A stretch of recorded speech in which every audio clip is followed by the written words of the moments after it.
In the glittering city of Osborne, Alfred lived like a king. He wasn't just wealthy, he was one of the richest young men in the entire country. At just 30 years old, Alfred owned towering skyscrapers, sprawling estates and fleets of expensive cars. His name echoed in boardrooms and business meetings as the genius behind one of the biggest real estate companies in the world. His ventures in oil, gas, and importation only made him richer. But there was another side to Alfred, one hidden beneath his tailored suits and confident smirk. Alfred believed the world revolved around him. His money gave him power, and that power made him feel unstoppable. To him, life was a game and he always won. Women, in particular, were his favorite conquest. Alfred never saw them as equals or even people with emotions. He saw them as tools for his entertainment, something he could use and toss aside without a second thought. Every night he would take a different woman to one of the city's most luxurious hotels. They would laugh at his jokes, drink the finest champagne and listen to his empty promises. By morning Alfred would be gone, leaving them with expensive gifts and no trace of his affection. This was his routine and he believed it would never change. "I'm Alfred," he often said with a cocky grin. "I do what I want and no one can stop me." One evening, Alfred lounged in the private section of an exclusive nightclub, sipping on an aged whiskey that cost more than most people made in a year. His friends surrounded him, equally rich and arrogant, laughing and boasting about their latest escapades. "Alfred, you've outdone yourself again," one of his friends said, slapping him on the back. "How many women this week?" "For 5. Alfred smirked. "6, he replied, twirling his glass. "And that's just since Monday." The table erupted in laughter, but Alfred barely heard them. His attention was already elsewhere, scanning the crowd for his next conquest. His eyes landed on a woman standing at the bar, a woman unlike any he'd seen before. She wasn't dressed in the flashy, skin-tight outfits most of the other women wore. Her clothes were simple, but her posture was confident and her gaze sharp. There was something about her, something that intrigued him. "Who's she?" Alfred asked, nodding toward the bar. One of his friends followed his gaze and chuckled. "Oh, her. That's Deborah. She's a regular here." "A regular?" Alfred raised an eyebrow. "Yeah," his friend said. "She's one of those women who, does what she has to do to survive. Not your usual type, Alfred. She's a little rough around the edges." Alfred smirked. "Rough around the edges, huh? Maybe I'm in the mood for something different tonight." Alfred approached Deborah with his usual charm, sliding onto the bar stool next to her. "What's a beautiful woman like you doing in a place like this?" he asked, flashing his most dazzling smile. Deborah glanced at him, unimpressed. "Same thing everyone else is doing, trying to get by." Her tone was cool, her words sharp. Alfred was taken aback. Most women melted under his gaze, but Deborah didn't even flinch. He decided to up his game. "Well, let me make your night a little easier," he said, pulling out a wad of cash and placing it on the bar. "What do you say we get out of here?" Deborah stared at the money, then back at Alfred. Her lips curled into a slight smile, but her eyes held a challenge.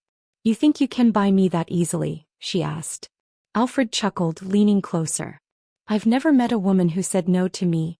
Deborah raised an eyebrow. "There's a first time for everything." For the first time in his life, Alfred felt unsure of himself. He wasn't used to being rejected, and certainly not by someone like Deborah. But instead of walking away, he found himself even more intrigued. They talked for a while Alfred talked, bragging about his wealth and accomplishments. Deborah listened politely, but her expression never changed. She wasn't impressed, and Alfred could feel it. "You're different," he said finally, studying her face. "And you're predictable," she replied, finishing her drink. Before Alfred could respond, Deborah stood up and glanced at him. "Thanks for the drink, Mr. Billionaire," she said with a smirk. "But I have to get back to work." Alfred watched as she walked away, his heart pounding in a way he didn't understand. For the first time in years he felt like he wasn't in control, and he didn't like it. But he also couldn't stop thinking about her. That night, as Alfred returned to his penthouse, he couldn't shake the memory of Deborah's sharp eyes and confident smile. He had met hundreds of women, but none of them had made him feel this way. "Who does she think she is?" he muttered to himself, pouring another glass of whiskey. "Nobody walks away from me." Yet deep down, Alfred knew that Deborah wasn't like the other women he had met. She wasn't just a conquest or a challenge. There was something about her, something that made him question everything he thought he knew about himself. And for the first time in his life, Alfred wondered if he was ready for change. While Alfred slept in his luxurious penthouse, surrounded by wealth and excess, Deborah woke up in a small, cramped apartment on the edge of Osborne. The paint on the walls was peeling and the air carried the faint scent of mildew. But this place wasn't just home, it was her fortress. Deborah's alarm buzzed, pulling her from a restless sleep. She rubbed her tired eyes and stretched, already feeling the weight of the day pressing on her shoulders. Life had been hard on her since she was a teenager. Losing both her parents in a tragic accident when she was 17 had left her as the sole caretaker of her younger siblings, Emily and Jonah. At just 24, Deborah had learned to navigate a world that wasn't kind to orphans. Her late parents had taught her resilience and dignity, but even those lessons couldn't stop the mounting bills, the hunger in her siblings' eyes, and the endless cycle of survival. Her days were spent juggling odd jobs, waitressing, cleaning, and sometimes tutoring neighborhood kids in math. But even with all her effort, the money was never enough. And so at night she went to the bar, trading pieces of her pride for cash. It wasn't something she was proud of, but it was the only way to keep food on the table and the lights on. That evening, after dropping off Jonah and Emily at a neighbor's house, Deborah slipped into her usual work attire. It wasn't flashy, just a simple black dress that hugged her figure enough to attract attention without inviting trouble.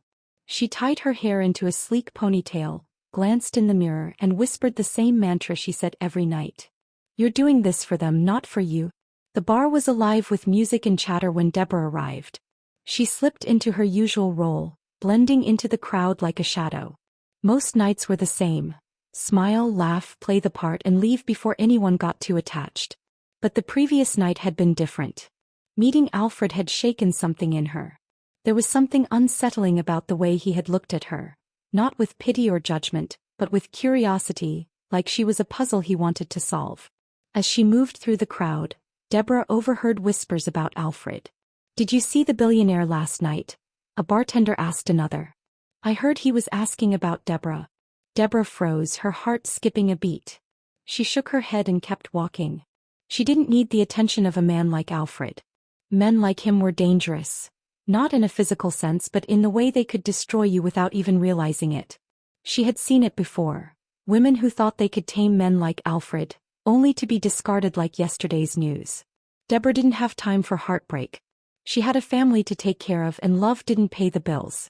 Later that night, as Deborah sat at the bar nursing a drink, Alfred walked in. His presence was magnetic, and heads turned as he made his way to her. Deborah sighed, bracing herself for whatever game he planned to play. "Back again?" she asked, not bothering to look at him. "I couldn't stop thinking about you," Alfred admitted, sliding onto the stool next to her. Deborah snorted. "I'm sure you say that to all the women you meet." Alfred grinned. "Maybe I do. But this time I mean it."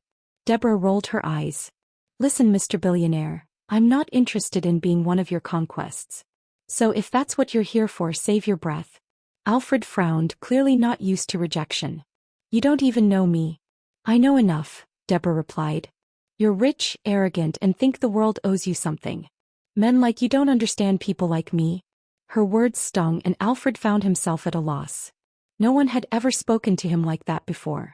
"Then help me understand," he said softly. Deborah paused, caught off guard by the sincerity in his voice. But she quickly pushed the thought aside. "Understanding doesn't pay my bills," she said, standing up. "Thanks for the drink, but I have work to do." As the days turned into weeks, Alfred kept returning to the bar. At first, Deborah thought he was just being stubborn, trying to prove something to himself. But slowly she realized there was more to it. Unlike her other clients, Alfred didn't just want her body. He wanted her time, her conversation, her attention. He asked questions about her life, listened when she spoke, and even tried to help her with her siblings. One night, after walking Deborah home, Alfred noticed the tiny apartment she lived in. "You live here?" he asked, his voice filled with disbelief. "Yes," Deborah replied, crossing her arms. "What's wrong with it?" "Nothing," Alfred said quickly. "I just didn't realize. I mean, you didn't realize people like me exist?" Deborah finished for him. Alfred didn't respond, but his silence said enough. For the first time he saw how different their worlds were. And for the first time he realized how much he had taken his own privilege for granted. As Deborah closed the door behind him, she leaned against it, her heart pounding. She didn't want to admit it, but Alfred was starting to get under her skin. He wasn't just a spoiled billionaire anymore, he was a man trying to understand her world, a man willing to step out of his comfort zone. But Deborah knew better than to hope. Life had taught her that hope was dangerous and love even more so. Still, a part of her couldn't help but wonder, what if Alfred wasn't like the others? Alfred couldn't stay away from Deborah.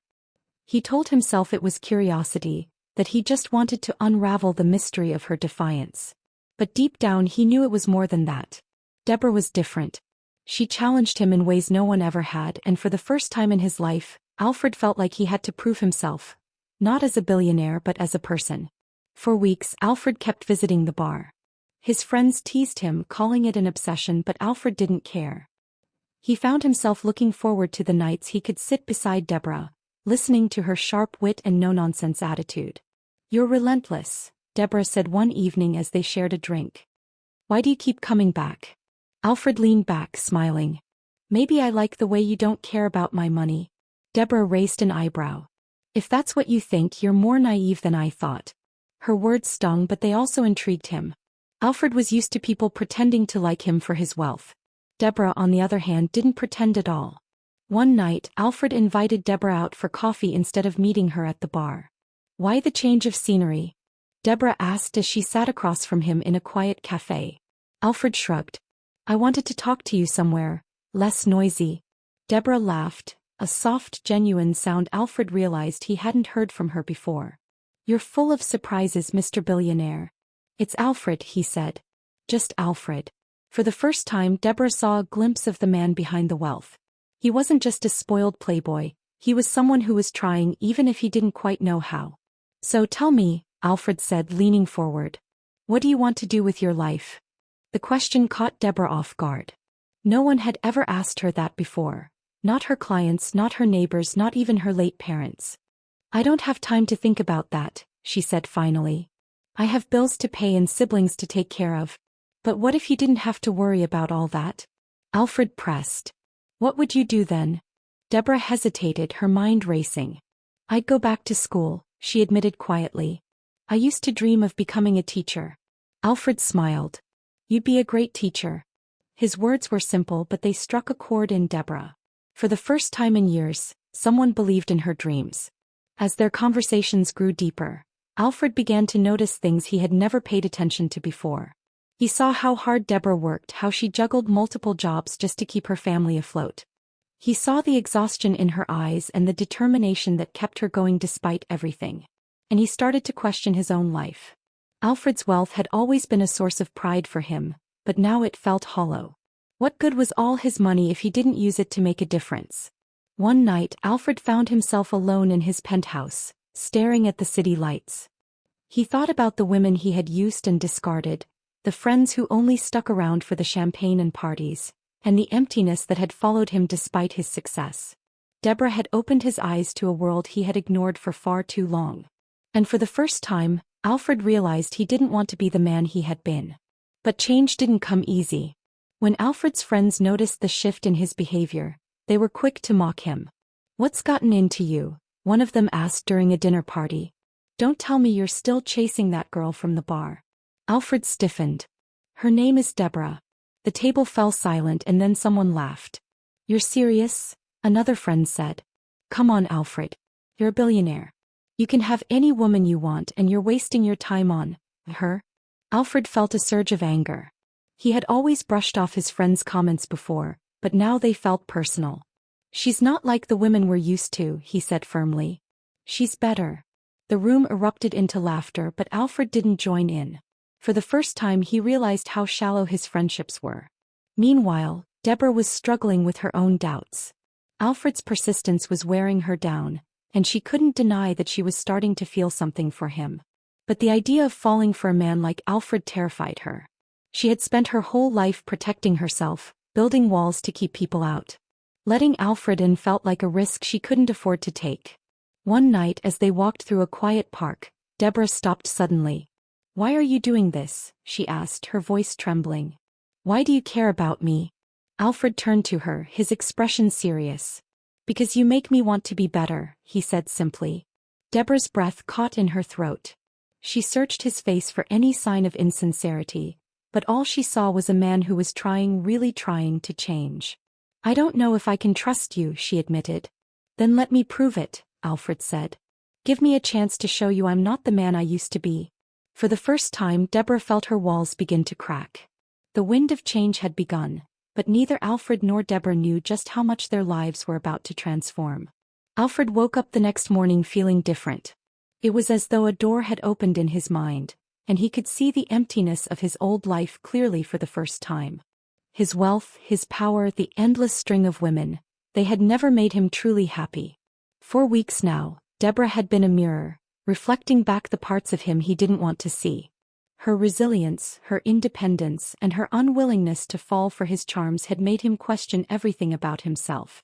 And for the first time in years, Alfred wanted to change, not for Deborah but for himself. Alfred began by reevaluating his relationships. He distanced himself from his so-called friends, realizing how toxic and shallow their company was. One afternoon, as Alfred sat in a meeting with his business advisors, his mind wandered to something Deborah had said. If you don't use what you have to help others, what's the point of having it? The words echoed in his head as he stared at the financial reports in front of him. He had billions sitting in accounts, investments that grew every day, but what was he doing with it? Gentlemen, Alfred said suddenly, interrupting the meeting. I want to start a foundation. His advisors exchanged surprised glances. A foundation, sir? Yes, Alfred said, leaning forward. Something that supports underprivileged children. Scholarships, housing, healthcare, whatever they need to get a fair chance in life. One of the advisors hesitated. That's a significant financial commitment. Are you sure you want to divert resources from your business ventures? Alfred smiled. I've spent my entire life building my empire. It's time I used it for something meaningful. Deborah noticed the changes in Alfred almost immediately. He stopped flaunting his wealth and started asking her questions about her life. Real questions, not the superficial kind he used to ask. One evening, as they sat on a park bench, Alfred handed her an envelope. What's this? Deborah asked, frowning. It's a scholarship application, Alfred said. For a program that helps adults return to school. I thought you might want to apply. Deborah's hands trembled as she opened the envelope. Inside was a brochure for a local university and a handwritten note from Alfred. I know you can do this, the note read. Tears welled up in Deborah's eyes, but she quickly wiped them away. Why are you doing this for me? She asked. Alfred looked at her, his expression soft. Because you deserve it. And because I believe in you.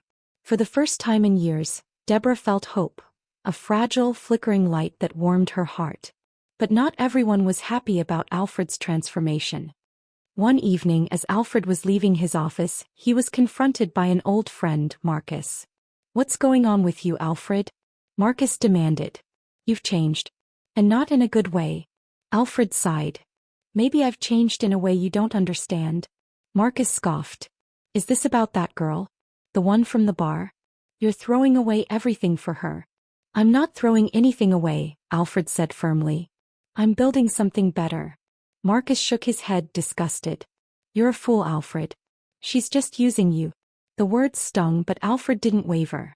Maybe she's the first person who's ever truly cared about me, he said. Marcus stormed off, leaving Alfred standing alone.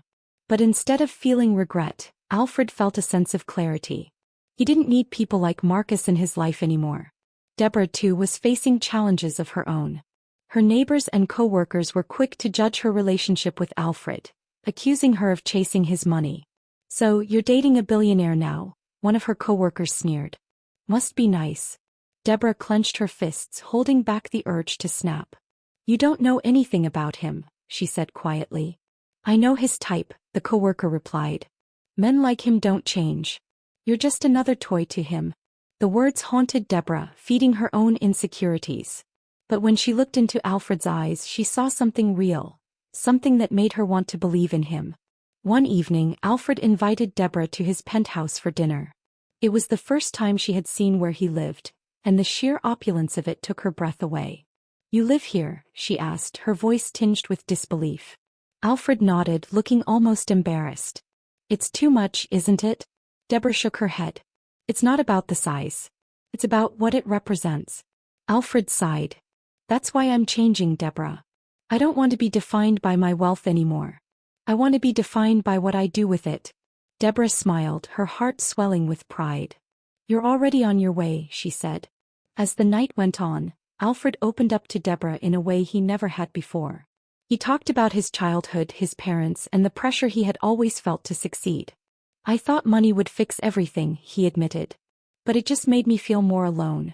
Deborah reached out, taking his hand in hers. You're not alone anymore, she said softly. For the first time in his life, Alfred felt truly seen and truly loved. Months passed and Alfred's transformation became undeniable. His foundation was up and running, providing scholarships, healthcare, and resources to hundreds of underprivileged children. News of his work spread, with many praising him for using his wealth to make a difference. For Alfred, the real reward was seeing the changes in the lives of the people he helped. Deborah too was changing. With Alfred's encouragement, she applied for the scholarship he had handed her months ago.